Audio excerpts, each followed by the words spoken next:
Yes. A very cheerful good morning, all of you. Welcome to the English class. So, student, today we are going to continue our lesson number 4 of English reader, that is Raghu's Dream. Yes, student, today we will discuss dictation word meaning, and question answer of this chapter. Okay, student. So, let's start. Number 1 is here dictation words. Okay, a very first word is here excited. EXCITED, excited, which means feeling or showing happiness and enthusiasm. Okay. Number second is eager. Eager means क्या होता है in Hindi we can say उत्सुक होना. Yes, strongly wanted to do. Clear? Number third, wonder. WONDER. Wonder, which means to want to know something, मतलब कभी हम बोल सकते हैं कि आश्चर्य होना या कुछ जानना चाहते हैं. So here we use as a word wonder. Number 4 is here shocked. SHOCKED, shocked, which means frightened, horribly. मतलब अचानक शॉक होना, किसी को चीज को देख के भी हम शॉक हो जाते हैं, डर जाते हैं किसी देख के. तो here we use as a word frightened. Clear? Number 5, believe. BELIEVE, believe, which means trust, means विश्वास करना. Clear? Number 6 is here prepared. Yes, PREPARED, prepared, which means ready, तैयार रहना. Okay. Now number 7, supposed. SUPPOSED, suppose, which means as a dreamy, imaginary. So here हम मान लेते हैं कोई चीज as it is supposed to be. Okay, किसी चीज को हम मान लेते हैं तो उसको हम as a word use करेंगे suppose. Number 8, confused. CONFUSED, confused means किसी उलझन में होना, कोई चीज हमको समझ में नहीं आना कि इसका हम आंसर क्या दे, ये हम कैसे करें. So here we use as a word confused. And next in English we can say distressing. Okay. Now let's start the word meaning of this chapter. Number 1, impatiently. Impatiently, which means eagerly. Eagerly मतलब क्या होता है? उत्सुकता से. मतलब कोई भी काम जल्दी से करना, उसके अंदर पेशेंट नहीं है, उसके अंदर धैर्य नहीं है. So उसके अंदर क्या? Impatiently means बेसब्री से जो काम करना है, उत्सुकता से करना है. So here we use as a word impatiently. Number 2, date sheet, which means exam timetable. Exam timetable को हम क्या बोलेंगे? Date sheet. Number 3, muttering, which means speaking in a low voice. जब भी हम बोलते हैं बिल्कुल धीमे आवाज में हम बात करते हैं या कुछ बोल रहे हैं हम, so here we use as a word muttering. Number 4, poor. Here used for showing that mummy feels sorry for Raghu. Okay students, so according to this chapter, इस chapter के according हमने जो poor word का means है कि इसके अंदर ये use आ रहा है कि used for showing क्या दिखा रहा है, that mummy feels sorry for Raghu. Mummy Raghu के लिए क्या कर रही है? सॉरी फील कर रही है. तो here we use as a word poor. Okay, now poor means तो आपको पता है. वैसे another word we use as a गरीब, जिसको हम क्या बोलते हैं? गरीब. और okay, now in this sentence according to this chapter, here we use as a word poor, which means used for showing that mummy feels sorry for Raghu. Clear that? Number 5, wonder, which means to want to know something, किसी जानने की इच्छा होना, या wonder we use as a word as a आश्चर्य होना. Okay. Number 6, excited. EXCITED, excited, which means feeling or showing happiness and enthusiasm. देखिए कई बार हम किसी भी चीज को लेके कुछ एक्साइटेड होते हैं. आज हमको पिकनिक पे जाना है, आज हमको कोई गेम खेलना है, तो you are very excited to play a game. Okay, so here we use as a word excited. आप क्या करते हैं? अपना हैप्पीनेस, अपनी खुशी जाहिर करते हैं, है ना. तो here we use as a word excited. Number 7, eager, which means strongly wanting to do. मतलब उत्सुक होना. देखिए eager means भी क्या होता है? उत्सुक होना. तो मतलब strongly wanting to do, मतलब हमको वो चीज चाहिए ही चाहिए, उसके लिए हम बहुत ही उत्सुक हैं. तो here we use as a word eager. Number 8, shocked, which means frightened, horribly. Okay, so horrify is here we use as a word.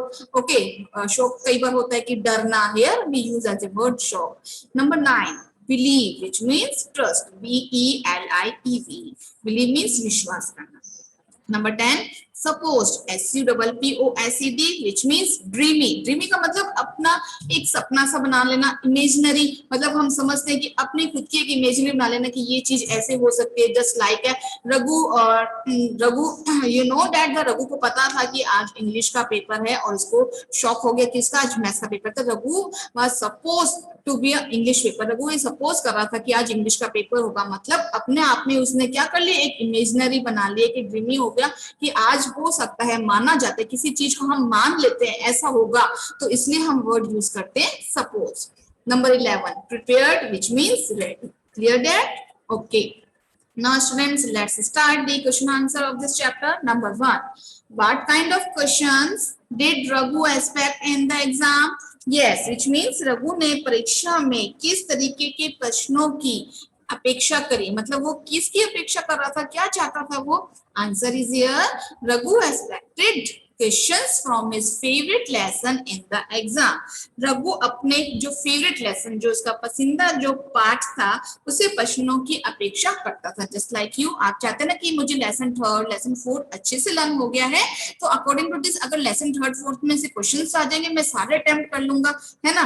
तो just like Raghu expected, Raghu ये आशा करता था तो कि क्वेश्चंस उसके जो फेवरेट जो लेसन है उसमें से आए। Now one more thing is here, you notice that when the question is written in their past tense, you notice here question did, when we use as a past form, we use according to a question. When we make an interrogative in a past tense, we use did, and after that we use V1, means verb की first form. तो did यहाँ पर क्या है, as a past tense में हम use करते हैं did, and after that aspect is here we use V1. Now when we write the answer, so you notice that we write a second form of the verb. हम क्या करेंगे, second form of the verb use करेंगे। देखिए Raghu expected, so second form of the verb expect, ये first form है और expected क्या होगी, second form। देखिए जब भी आपके सामने क्वेश्चंस के अंदर did के साथ वर्ब, देखिए नोटिस होगा कि वर्ब की फर्स्ट फॉर्म में आती है हमेशा। अगर आपको जब आंसर राइट डाउन करेंगे तब हमेशा आप यूज करेंगे वर्ब की second form. Clear that? Okay. Question number 2, why was Raghu shocked to see the question paper? अब रघु को क्यों शॉक हुआ क्वेश्चन पेपर देख के, वो देखकर इतना क्यों चौंक गया? Yes, answer is Raghu was shocked to see the question paper because he got the maths paper instead of English paper. तो रघु को प्रश्न पत्र देखकर और उसे क्वेश्चन पेपर देखकर शॉक इसलिए हुआ, वो इसलिए चौंक गया क्योंकि he got the maths paper, मतलब उसको मिला, उसको प्राप्त हुआ किसका पेपर, मैथ्स का paper, instead of English paper, English paper के बजाय उसको मैथ्स का पेपर मिल गया था। Why? You know that Raghu was shocked, Raghu क्यों शॉक हो गया था? लेकिन रघु को पता था कि मतलब उसने सपोज किया हुआ था कि आज इंग्लिश का एग्जाम है, लेकिन ये सपोज करके वो स्कूल गया रघु। आफ्टर डेट क्या हुआ कि आज टुडे तो क्या था, मैथ्स का पेपर था, और मैथ्स के पेपर की बजाय मतलब आज मैथ्स का पेपर था तो रघु ने सपोज किया था इंग्लिश का पेपर, तो इंग्लिश के पेपर की बजाय रघु को मैथ्स का पेपर मिला, तो रघु को क्या हो गया, बिल्कुल शॉक हो गया कि आज मुझे इंग्लिश की बजाय मैथ्स का paper. Clear? Number 3, What did Miss Ray tell Raghu when he was in tears?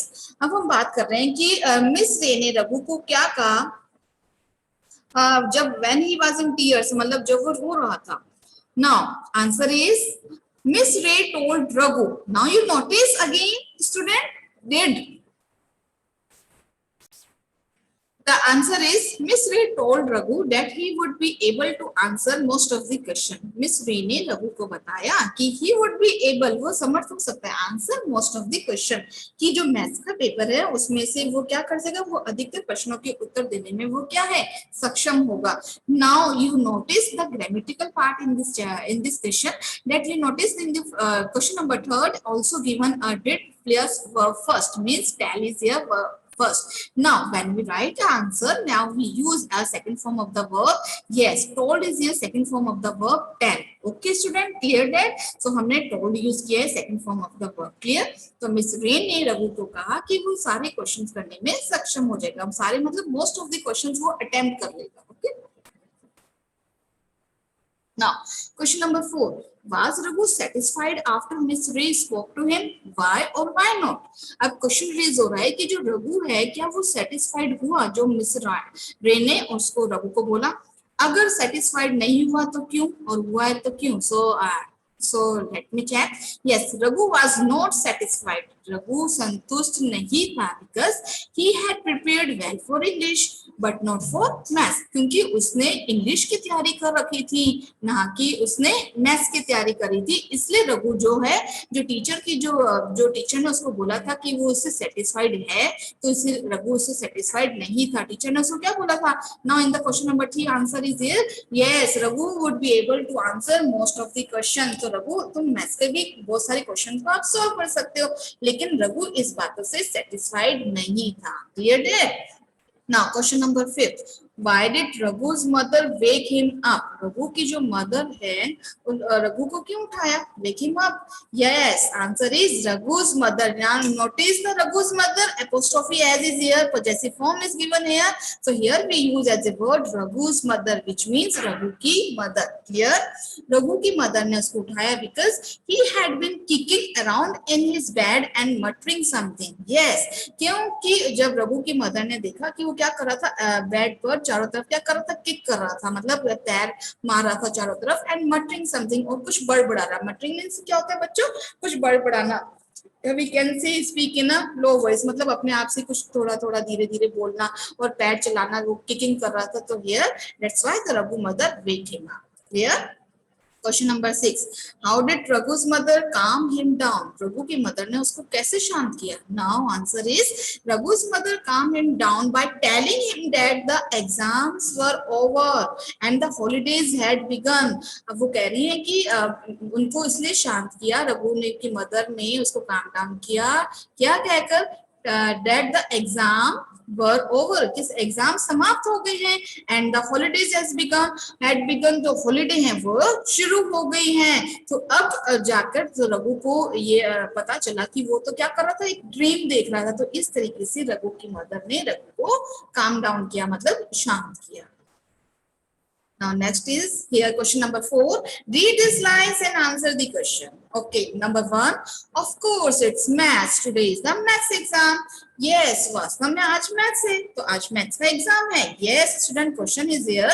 Who said these words? ये words किसने बोले? Yes, answer is Miss Ray said these words. ये words किसके द्वारा कहे गए? ये words Miss Ray ने बोले। Now second line is here. It must have been a dream. Oh mummy, I had such a bad dream. Yes, student, it means यह एक सपना ही रहा होगा। Oh mummy, इतना बुरा सपना देखा था। Yes, I had such a bad dream. इतना बुरा सपना देखा था। Yes, question is here. Who said these words? ये words किसने कहे? Yes, Raghu said these words. Raghu ने ही शब्द बोले, क्योंकि सपना कौन देख रहा था? Yes, Raghu had such a bad dream. Clear? Now question number 3. Raghu, wake up. You must be having a bad dream. Yes, Raghu, उठ जाओ, क्या तुमने एक बुरा सपना देखा? Yes, question is here. Who said these words? ये words किसने बोले? Yes, answer is Raghu's mother said these words. Raghu की mother ने ये शब्द बोले. Okay, student. So this is the question number 4. So we have already discussed this question. Okay. Now students, so you have to complete your work in your notebook. Okay.